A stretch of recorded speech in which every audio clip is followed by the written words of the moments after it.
ನಂದಾವಡಗಿ ಹನಿ ನೀರಾವರಿ ಕೈಬಿಡಿ. ಹನಿ ನೀರಾವರಿ ಜಾರಿಗೆ ಒತ್ತಾಯಿಸಿ ಲಿಂಗಸ್ಕೂರು ಮುಖಂಡರಿಂದ ಸಚಿವ ಡಿಕೆ ಶಿವಕುಮಾರ್ಗೆ ಮನವಿ.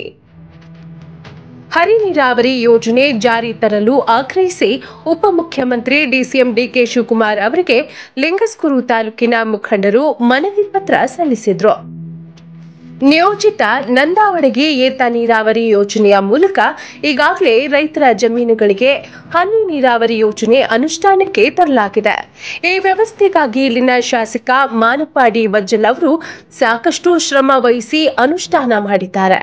ಇದರಿಂದ ಹನಿ ನೀರಾವರಿ ಯೋಜನೆ ಕೈಬಿಟ್ಟು ಅದರ ಬದಲಾಗಿ ಹನಿ ನೀರಾವರಿ ಯೋಜನೆ ಜಾರಿಗೆ ತಂದ್ರೆ ನಂದಾವಡಗಿ ಯೋಜನೆಯ ಲಾಭವು ಲಿಂಗಸ್ಕೂರು, ಮಾನ್ವಿ, ಹುನಗುಂದ 3 ತಾಲೂಕಿನ ರೈತರಿಗೆ ಸದ್ಬಳಕೆ ಆಗಲಿದೆ ಎಂದು ಡಿಸಿಎಂ ಡಿಕೆ ಶಿವಕುಮಾರ್ ಅವರಿಗೆ ಮನವಿ ಮಾಡಲಾಯಿತು. ಸದ್ಯ ಕಾಮಗಾರಿ 90% ಮುಗಿದಿದೆ. ಆದರೂ ಕೂಡ ರೈತರ ಜಮೀನುಗಳಿಗೆ ನೀರು ತಲುಪುವ ವ್ಯವಸ್ಥೆ ಆಮೆಗತಿಯಲ್ಲಿದೆ.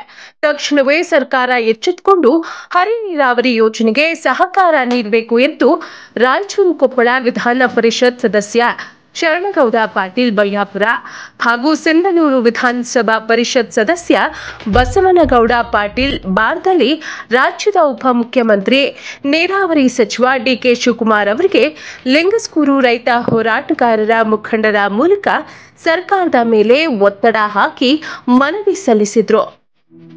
ರೈತ ಮುಖಂಡರಾದಂತಹ ಸಿದ್ದರಾಮಪ್ಪ ಸಾಹುಕಾರ, ಸಂತೆಕೆಲ್ಲೂರ ಬಸವಂತರಾಯ, ಪಿ ಮುರಾರಿ, ರಮೇಶ್ ಶಾಸ್ತ್ರಿ, ಶರಣಗೌಡ ಬಸಾಪುರ, ಅಮರೇಗೌಡ ಮಟ್ಟೂರ, ನಿವೃತ್ತ ಇಂಜಿನಿಯರ್ ಮೆಹಬೂಬ್ ಸಾಬ್ ಕೆಲೂರ ಸೇರಿದಂತೆ ಇತರರು ಈ ಸಂದರ್ಭದಲ್ಲಿ ಉಪಸ್ಥಿತರಿದ್ದರು. ವರದಿ ಶ್ರೀನಿವಾಸ್ ಮಧುಶ್ರೀ, ಹಟ್ಟಿ ಚಿನ್ನದ ಗಣಿ.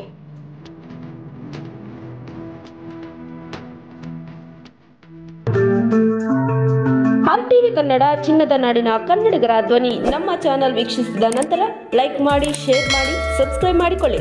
ರಾಯಚೂರು ಜಿಲ್ಲೆಯ ಪ್ರತಿನಿಧಿ ಶ್ರೀನಿವಾಸ್ ಮಧುಶ್ರೀ, ಹಟ್ಟಿ ಚಿನ್ನದ ಗಣಿ. ಧನ್ಯವಾದಗಳು.